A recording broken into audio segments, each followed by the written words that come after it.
Muy bien, buenas tardes a todos, casi noches. Muchas gracias por la invitación a Colfecar. Felicitaciones por este evento que organizan y también gracias por la invitación a contarles un poco de la perspectiva que tiene el gobierno sobre la actual situación de la economía colombiana y las necesidades de haber presentado una iniciativa al Congreso en materia de ingresos. El doctor Leonardo Villar ya se refirió a la regla fiscal y yo mostraré alguna gráfica parecida a la que él ya mostró, pero quisiera empezar con la importancia de la regla fiscal. Y ustedes ven ahí un círculo, una ruta, y empecemos en el circulito de arriba con cuáles son los beneficios que le trae a la economía un menor déficit fiscal. Un menor déficit fiscal, y la regla lo que promete y obliga al gobierno es a ir bajando ese déficit año con año, es bajar el nivel de endeudamiento del gobierno. A medida que se baja el nivel de endeudamiento del gobierno, se percibe como menos riesgoso ese endeudamiento y al gobierno le cobran menos intereses. La tasa de interés, que es una variable que entre otras cosas refleja el riesgo, a medida que baja el nivel de deuda, baja la percepción de riesgo, baja la tasa de interés y aquí se desencadena un tema que es fundamental y que está realmente en el corazón de la regla fiscal, así no se diga de manera explícita, es que esos menores costos de fondeo del gobierno lo que hacen es traducirse en menores costos de fondeo para toda la economía.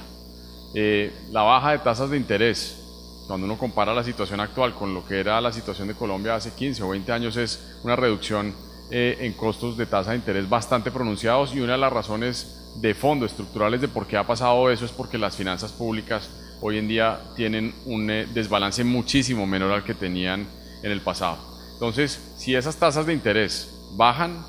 lo que le ocurre al sector privado que se beneficia de ello es que aumenta la inversión, tomar riesgos es más barato en la economía cuando las tasas de interés son menores y esas mayores tasas de inversión por supuesto generan más crecimiento económico, ese mayor crecimiento económico dinamiza el recaudo tributario y eso hace mucho más fácil continuar con la tarea de reducir el déficit fiscal, cerrándose de esa manera el círculo. Entonces, pues, así uno no lo vea de esa manera explicado en la ley, lo que en el fondo busca el gobierno a través del cumplimiento de la regla fiscal es darle oxígeno al resto de la economía, hacerle más barata su operación para los empresarios, para los hogares que quieren tomar riesgo, etcétera, y eso genera mayor crecimiento y genera mayor bienestar y se puede seguirle dando vueltas a la rueda porque eso facilita la baja de las cifras fiscales y eso desencadena nuevas bajas de tasa de interés, etc. Ya lo mencionaba el doctor Leonardo Villar, Colombia ha tenido un desempeño bastante positivo en términos de crecimiento económico cuando uno lo mira en el contexto internacional, lo que está en ese gráfico ordenado de mayor a menor es el crecimiento de distintas economías del mundo en el segundo trimestre del año. En el color rojo está por supuesto resaltado Colombia y si ustedes miran a la izquierda de Colombia, es decir, los países que crecieron más son todos países que están en Asia. Eso lo que quiere decir es que si uno deja a Asia por fuera, Colombia es el país que más creció en el mundo entero durante el segundo trimestre. Si ustedes, y pues estoy seguro que Colfecar pondrá a disposición de ustedes esta presentación y tienen la curiosidad, si siguen recorriendo las barras a medida que van bajando, irán encontrando distintos países latinoamericanos, Chile, Perú, México, que son países que normalmente se comparan con Colombia, tuvieron crecimientos más parecidos al 2% en el segundo trimestre, mientras nosotros crecimos al 4.3%, y hay economías como la brasileña, pues que están ya en un proceso de contracción desafortunadamente. Este gráfico tal vez lo voy a pasar para seguir con el punto de la regla fiscal. Entonces, fíjense, lo que está en esta línea azul es el tamaño del desbalance fiscal del gobierno nacional relativo al tamaño de la economía y uno lo que ve es que el déficit del gobierno en el 2008 estaba en un nivel entre 2 y 2.5% del Producto Interno Bruto, llegó la crisis internacional, el gobierno en su momento tomó la determinación de mantener el nivel de gasto a pesar de que cuando la economía cae, se cae el recaudo y como se mantuvieron los gastos pero cayó el recaudo, pues volvió a agrandarse el hueco fiscal y desde ahí lo que ha hecho el gobierno nacional a medida que la economía pues sufrió lo peor de los embates de la crisis internacional, pero sigue enfrentando una situación adversa, es consolidar esa reducción del déficit fiscal. Y por eso ahí aparece esa línea punteada vertical que marca el inicio de la implementación de la regla fiscal en el país. Y si ustedes siguen la trayectoria de la línea, pues lo que verán es que la regla promete que el déficit continuará bajando con el paso del tiempo, ayudándole a ese círculo virtuoso del que les hablé hace un segundo, que en últimas lo que hace es darle más dinamismo al sector privado. Fíjense, en la medida en que uno va bajando el desbalance de las cifras fiscales y va bajando por lo tanto la necesidad de endeudarse por parte del gobierno, que eso lo recogen, digamos, de una manera bastante buena las calificadoras de riesgo. A medida que los países van consolidando su situación fiscal y por lo tanto les va mejorando la calificación de crédito, su costo de fondeo, en este caso del gobierno, va bajando. Entonces, si ustedes arrancan abajo en Colombia y van subiendo por la lista de países que están ahí, los países que están arriba de Colombia en la región son países que tienen una mejor calificación de riesgo, gracias a que tienen unas cifras fiscales más consolidadas, y en la medida en que tienen esa situación fiscal más holgada,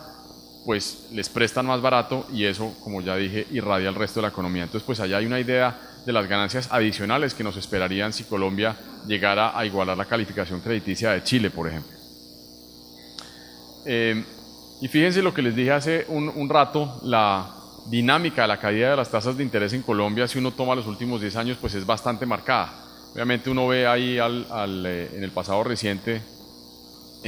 una recuperación, pero pues ahí por supuesto tienen que ver en alguna medida que el Banco de la República ha empezado a subir sus tasas de interés, ha tenido que ver con rumores sobre el fin de la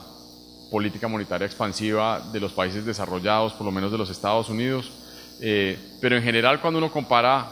ese largo periodo de los últimos 10 años, pues es claro que ha habido una sensible baja de tasas de interés en Colombia, que no solo se aplican al gobierno, que son las que están retratadas aquí en este gráfico, sino que se traducen al resto de tasas de interés de la economía. El gobierno, como ustedes saben, al sector hipotecario en particular le dio un empuje adicional para la disminución de tasas de interés. Si bien los hogares colombianos se enfrentan para sus deudas hipotecarias unas tasas de interés que son menores de manera importante frente a las que se tenían hace 10 o 15 años, y además los hogares se pueden endeudar a plazos más largos, en medio de la turbulencia internacional que no deja de golpearnos con vientos de frente, el gobierno tomó la decisión de subsidiar para ciertos estratos el costo de la tasa de interés hipotecaria. Para otros estratos, digamos, de menores ingresos, lo que hizo fue una política que involucra gasto público de construcción de viviendas gratis o altamente subsidiadas, y de esa manera pues más hogares en el país están accediendo a vivienda, y para las que no son vivienda bis, sino vivienda, digamos, que cobija a la clase media y personas con ingresos más altos, pues la profundización del mercado hipotecario en Colombia en los últimos años ha sido importante, y es reflejo de algo que poco se menciona en Colombia, pero que es una fuerza muy importante, y es el crecimiento de la clase media. Uno se pregunta muchas veces por qué a Colombia viene tanta inversión extranjera que no es petrolera. Por supuesto hay mucha que viene detrás del petróleo, pero más del 50% de la inversión extranjera que llega al país no está vinculada con el sector petrolero ni minero, y una de las grandes cosas que viene a buscar esa inversión extranjera es a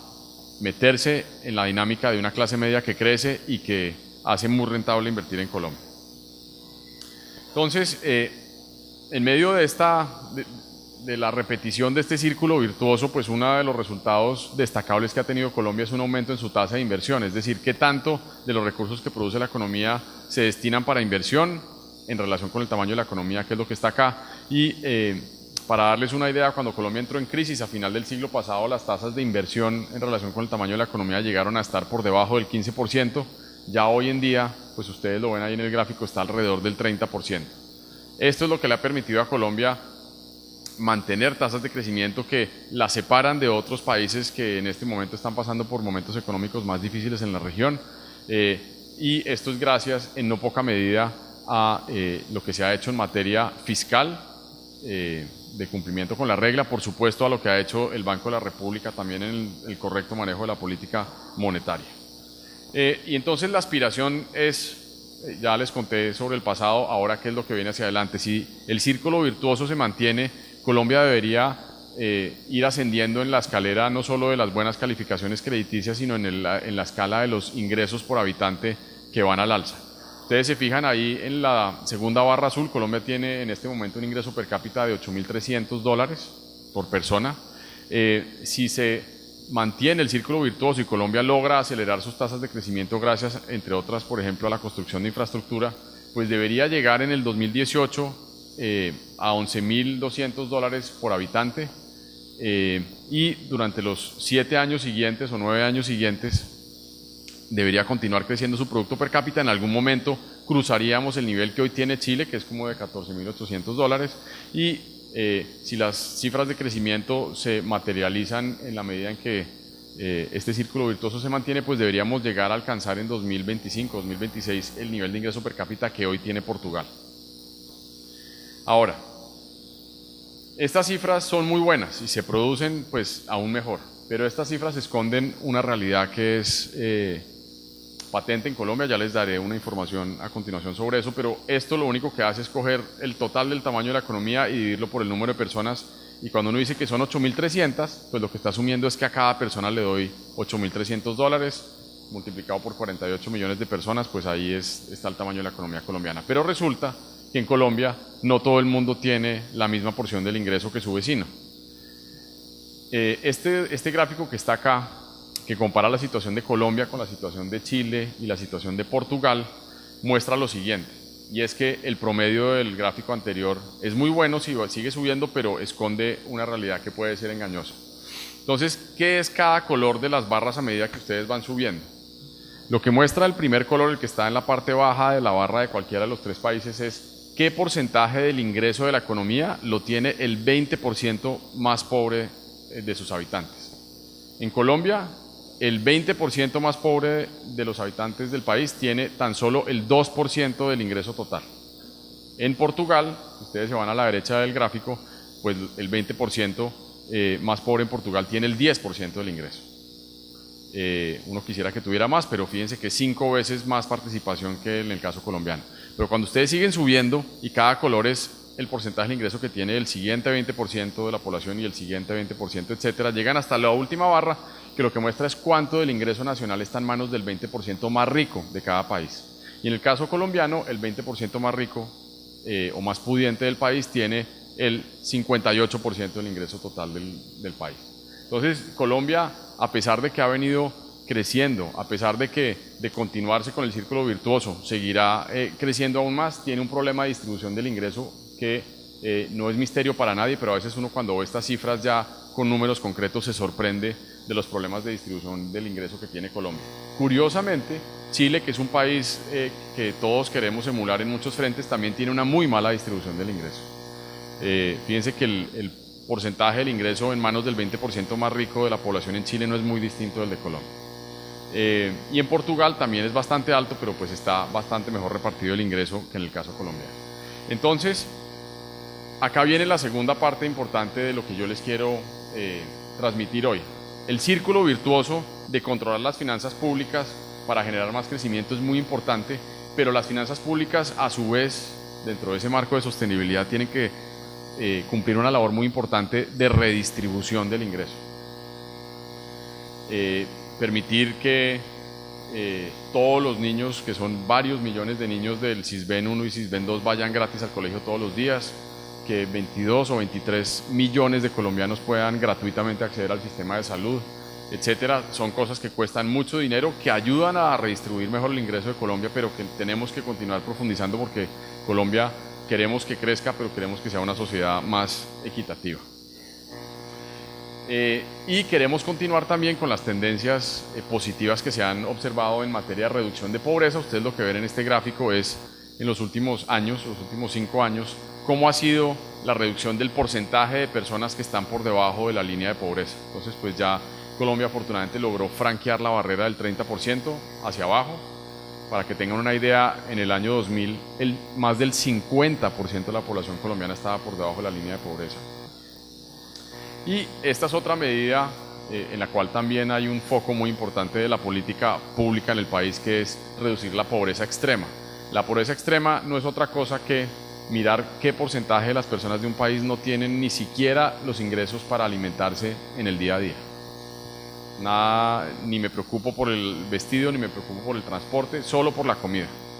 Si no tiene el ingreso suficiente para consumir las calorías que se requieren para mantenerse funcional, una persona está en pobreza extrema. Y Colombia, a principios de la década pasada, tenía más del 25% de su población en esa situación. Las reducciones han sido bastante importantes. Fíjense que ya menos del 10% de la población en Colombia padece ese problema, pero eso lo que quiere decir en todo caso es que 1 de cada 12 colombianos no come lo suficiente en el día a día, sin tener en cuenta todas las otras cosas que son necesarias para vivir. Entonces, este círculo virtuoso de continuarse con un foco importante en una política social focalizada que apunta a reducir la mala distribución del ingreso que tiene el país y a mejorar los indicadores de pobreza, debería tener en el 2018 un país como el que ustedes ven en la columna de la derecha, con un PIB per cápita de $11.200, con una tasa de desempleo que hoy está alrededor del 9%, debería estar en el 7,5%, una tasa de inversión que siga en niveles históricamente altos, niveles de pobreza que bajen del 29% actual al 25%, que la pobreza extrema baje al 5%, ya que solo sea 1 de cada 20 colombianos, aunque tendremos que seguir avanzando, que se va a dormir con hambre, mejoras en la calificación crediticia producto de seguir dándole vueltas al círculo virtuoso y una mejora en la distribución del ingreso que no va a ser todavía muy notoria, pero por lo menos nos pondrá en la situación actual que tiene Chile. Entonces, en ese contexto es donde viene la discusión de los ingresos del fisco nacional, porque no tener los ingresos suficientes lo que hace es romper el círculo, y romper el círculo lo que implica, entre otras cosas, porque pues las implicaciones son yo creo que de una lista mucho más larga de la que el tiempo de hoy me permite, es que se podrían comprometer unos recursos que son muy importantes y que se gastan en mejorar la distribución del ingreso en Colombia, de hacer de Colombia una sociedad más equitativa, donde los niños que no tienen ingresos puedan ir a estudiar, incluso que puedan ir hasta la universidad, donde se busca que los niños de bajos ingresos tengan una atención debida entre los 0 y los 5 años, que se ha mostrado en la literatura que es la inversión más rentable que puede hacer un país es en sus niños antes de entrar al colegio. Entonces la pregunta es si nosotros nos podemos dar el lujo de dejar de recibir desde el punto de vista del gobierno unos ingresos que permiten mantener funcionando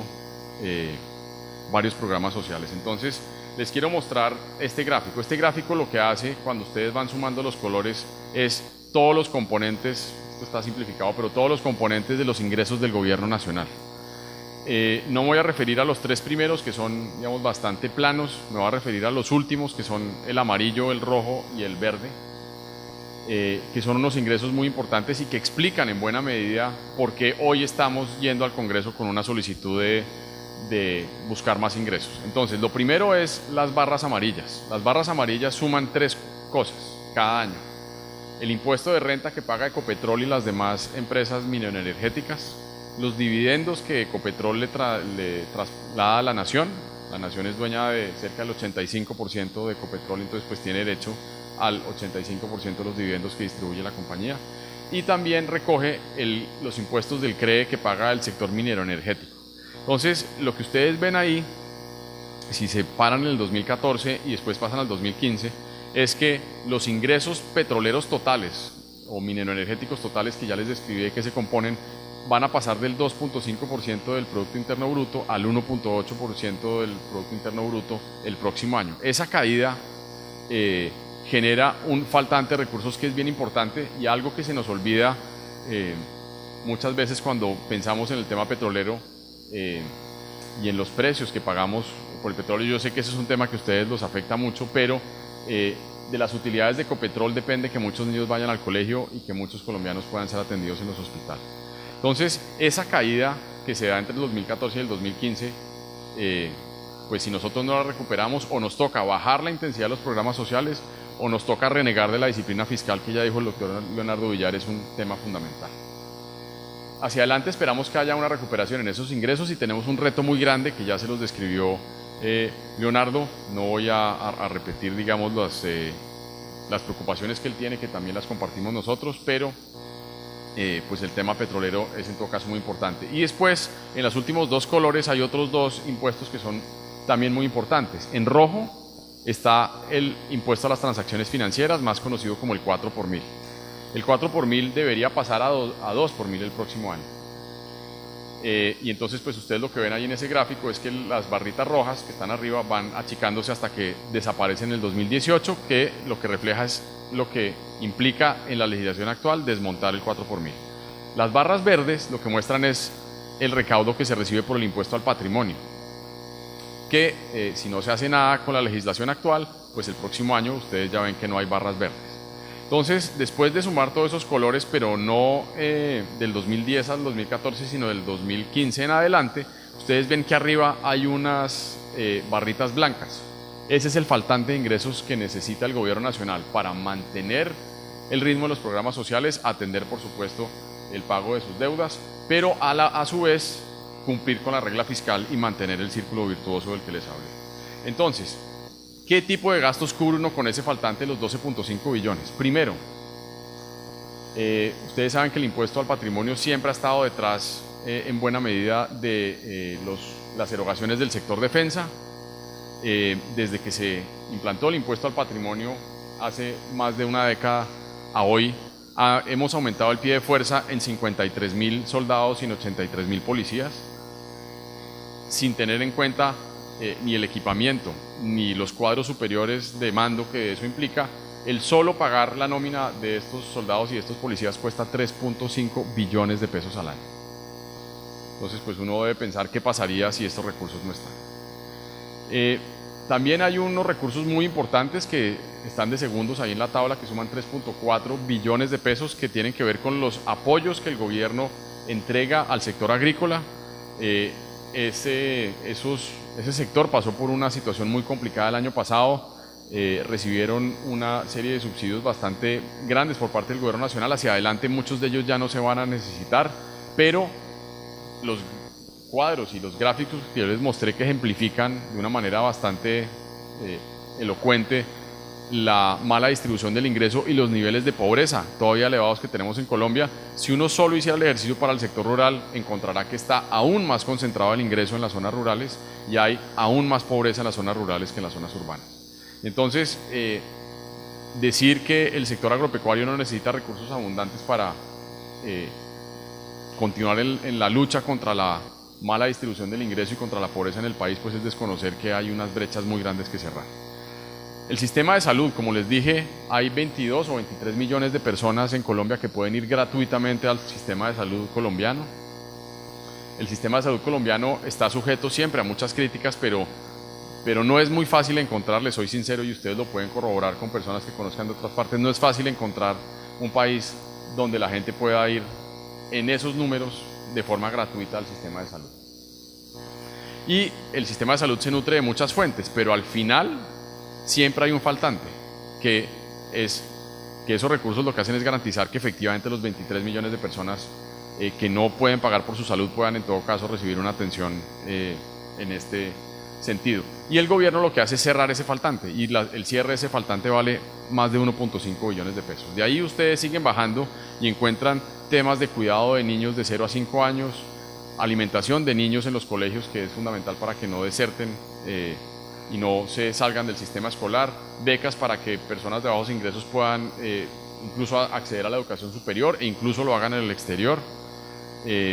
reparación de víctimas. Para aquellos de ustedes que no siguen mucho estos números, Colombia en este momento en el registro oficial de víctimas tiene 6.7 millones de víctimas,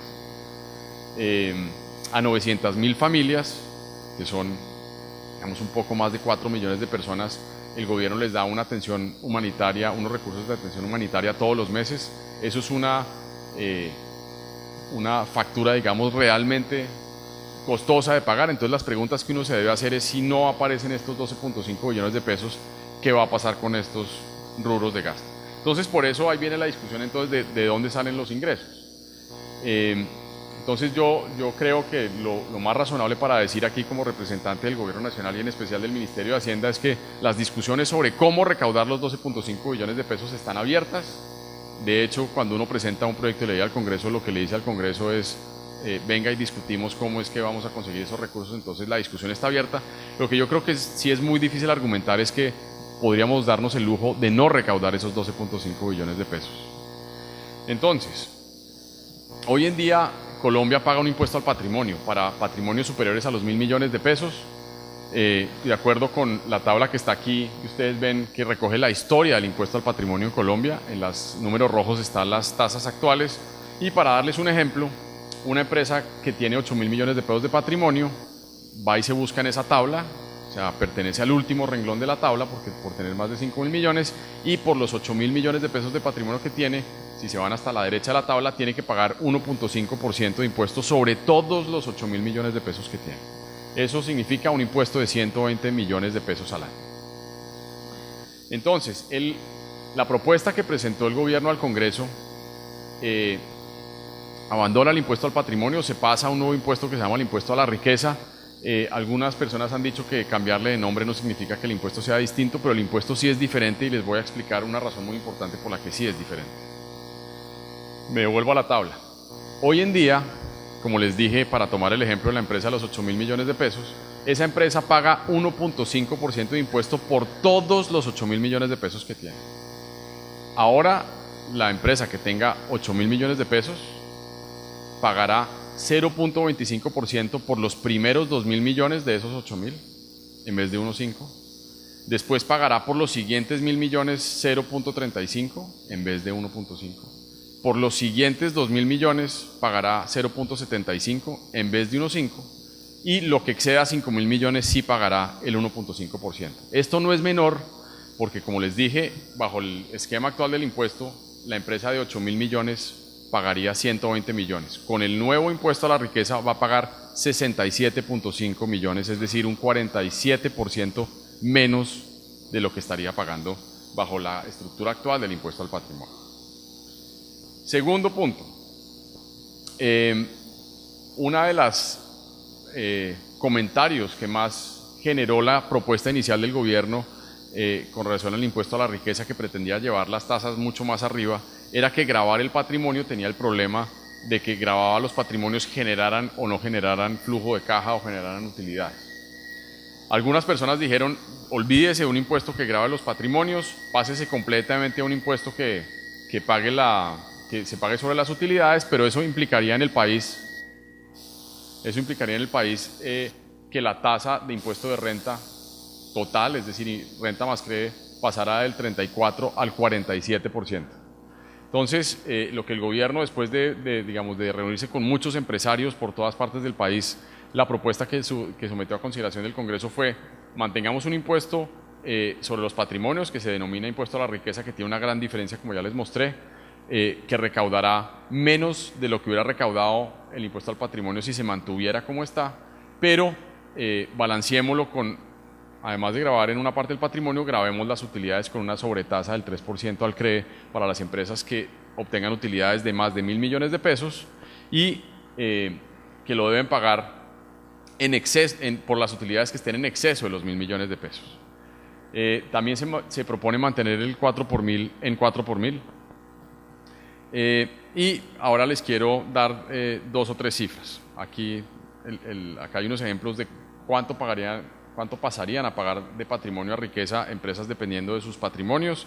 En la mitad está el ejemplo de los 8.000 millones de pesos que ya les di, pero ustedes lo pueden ver para empresas más grandes. Una de 25.000 millones pagaría 52 millones de pesos menos de impuesto al patrimonio por impuesto a la riqueza que lo que está pagando por impuesto al patrimonio. Entonces, ¿quién va a pagar el impuesto al patrimonio? El impuesto al patrimonio lo van a pagar 32.000 empresas de un poco más de 300.000 empresas que tiene el país. Lo van a pagar 52.000 personas de un poco más de 21 millones y medio de personas ocupadas en el país, que difícilmente podría uno catalogar que son la clase media. 52.000 de 21 millones y medio no es la clase media. Y el recaudo total estimado del impuesto a la riqueza va a ser de 6.2 billones de pesos. Si el impuesto al patrimonio se mantuviera como está, el recaudo sería de 6.7, 6.8 billones de pesos. La sobretasa de los 3 puntos del CRE va a afectar a 6.000 empresas, de un total de 240.000 empresas que pagan el CRE en Colombia. es decir, el 2.5% de las empresas. Como les dije, lo pagarán las empresas de más de 1.000 millones de pesos de utilidades y por las utilidades que excedan 1.000 millones de pesos. Y ese impuesto debe dar 2.5 billones de pesos, que es el recaudo estimado que está en la columna de la derecha. Y otra propuesta que se lleva a consideración del Congreso es la eliminación de la devolución de 2 puntos del IVA por pagos con tarjeta de crédito y débito. Esa es una figura que se utilizó en la última década en Colombia, que fue muy efectiva para profundizar la penetración del sistema financiero en el país, es decir, el sistema financiero ha ido llegando a personas cada vez con menores recursos y eso pues por supuesto es más que bienvenido. Ahí hay un par de números que dicen cuáles son el tipo de resultados que se han obtenido. Hace 8 años, el 50% de los adultos en Colombia tenía un producto financiero, ahora el 70% o el 72% tiene un producto financiero, eso es lo que llamamos profundización, pero es supremamente engorrosa la devolución de esos 2 puntos y para que se hagan una idea de cuánta plata le devuelven en promedio a un colombiano por esos 2 puntos, le devuelven cerca de 35.000 pesos al año. Y creo que la DIAN destinaría mucho mejor su recurso humano a perseguir la evasión de algunos impuestos en vez de concentrarse en lo engorroso que es la devolución de este tributo. Ahora, eso no quiere decir que el gobierno abandone la idea de la profundización financiera, porque hace un par de semanas se aprobó en el Congreso la Ley de Inclusión Financiera que permitirá a personas de muy bajos recursos, como ha sido el caso en otros países del mundo, la apertura de cuentas en una entidad financiera nueva que se va a crear, que es más liviana que un banco. La persona podrá depositar sus recursos ahí y hacer todos los pagos a través del teléfono celular. Eso ha sido una revolución en algunos países de África y en Colombia ayudará a que la profundización financiera continúe su camino y por eso creemos que pues, a la devolución de los 2 puntos ya le llegó su momento y es hora de que otros instrumentos mucho más focalizados continúen con esa tarea. Aquí está entonces el resumen de los recaudos que se esperan. En el 2015, si uno suma el impuesto al patrimonio de las riqueza de las empresas, de las personas, la sobretasa del CRE, la devolución de los 2 puntos del IVA y mantener el impuesto a las transacciones financieras en 4 por 1000, pues ahí aparecen los 12.5 billones de pesos, pero como ustedes habrán visto en las noticias, el gobierno presentó esta iniciativa no solo para el 2015, sino para los siguientes años. Termino con 2 cosas muy rápido. Uno es que hay una voz bastante elocuente que dice desde muchos grupos en el país el gobierno debería dedicarse más bien a recortar los gastos en vez de a subir los ingresos. Ya el doctor Leonardo Villar mencionó lo difícil que es la reducción de los gastos, pero el gobierno va a hacer una reducción de gastos de más de 1 billón de pesos este año, que continuará en los siguientes años a razón de 1 billón de pesos o más por año. Y el otro tema que también se dice es por qué en vez de cobrar impuestos no persiguen a la evasión. Y sobre ese particular quisiera decir 2 cosas que están contenidas en esta diapositiva. Como lo que hace los impuestos que se presentan al Congreso es mantener un recaudo que ya venía y que se terminaría si no aparecen estos nuevos recaudos, esos recaudos que se mantienen suman más o menos 8 billones de los 12.5 billones. Los nuevos recaudos que es necesario crear para compensar la caída en la renta petrolera suman cerca de 4.5 billones de pesos, es decir, personas y empresas en Colombia frente a la carga tributaria que traían van a pagar 4,5 billones de pesos más, pero la DIAN tiene una tarea, que es la segunda parte de la diapositiva, de producir, como resultado de sus esfuerzos de lucha contra la evasión, 5 billones de pesos adicionales. Es decir, la DIAN va a buscar entre los que no pagan impuestos más recursos de los que se le estamos pidiendo desde el Gobierno Nacional a quienes sí los pagan. Entonces, este es un compromiso muy importante de la DIAN. Para 4 años son más de 20 billones de pesos que la DIAN tendrá que ir a buscar entre quienes le hacen el quite al deber de pagar impuestos. Y finalmente, y con esto termino, una propuesta que creemos que es muy importante que se le está haciendo al Congreso con este proyecto de ley es que exista la cárcel para quienes evaden los impuestos. Muchos países del mundo contemplan ese tipo de sanciones. Por ahora en Colombia las sanciones son más bien de tipo monetario, en la mayoría de los casos, pero lo que se le pide al Congreso de la República es que permita tipificar la omisión de activos, es decir, esconder activos o sobredimensionar los pasivos puede llegar a tener penas de cárcel, pero no es para todo el mundo, porque esto es un tema que también nos han dicho mucho. Esto no se puede volver una cacería de brujas. A una persona que se le olvidó declarar una cuenta en el exterior o en Colombia, porque en Colombia también hay bastantes omisiones de activos frente a la DIAN. La omisión tiene que ser bastante considerable para que pueda eventualmente ir a la cárcel. Personas que omitan más de 8.000 millones de pesos, que por supuesto no es un olvido menor, son las personas que serán sujetas de ir a la cárcel, pero al igual que en otros países, también una cosa muy importante es que si las personas deciden no revelarle a la DIAN activos por más de 8.000 millones de pesos y la DIAN los encuentra, inicia el proceso penal, pero lo que va a ser similar a las otras jurisdicciones que penalizan la evasión es si la persona decide, una vez la DIAN la encontró, pagar lo que debía con las sanciones respectivas, inmediatamente cesará las implicaciones penales. Es decir, si la gente paga, no va a la cárcel. Muy bien, y el otro tema que también es muy importante en este tema de penalizar la evasión y cobrar unas multas a quienes encontremos evadiendo muy fuertes, no quiere decir que si yo llego a encontrar unos capitales mal habidos en el país o en el exterior, en manos de un colombiano, que lo voy a hacer obligar a pagar impuestos por eso, o si no se va a la cárcel. El hecho de que pague los impuestos y se acabe el problema penal no quiere decir que se saneen desde el punto de vista legal esos dineros mal habidos. Lo que se sanea es la obligación tributaria de esos activos mal habidos. Las autoridades, por supuesto, continuarán persiguiendo esos recursos que se obtuvieron ilícitamente y esas personas no tendrán, desde este punto de vista, ningún alivio frente a la ley. Lo único que se pretende con esto es que paguen los impuestos. No es ni mucho menos lavar fortunas mal habidas, porque esas las seguirá persiguiendo la ley. Entonces, con eso termino. Agradezco nuevamente a Colfecar la invitación y a ustedes por la atención, sabiendo que ya estamos avanzados en la jornada. Les deseo un resto de evento muy fructífero y pues espero que estas explicaciones y estas consideraciones que hemos hecho en el día de hoy les hagan entender un poco mejor por qué el gobierno está actuando como lo está haciendo. Muchas gracias.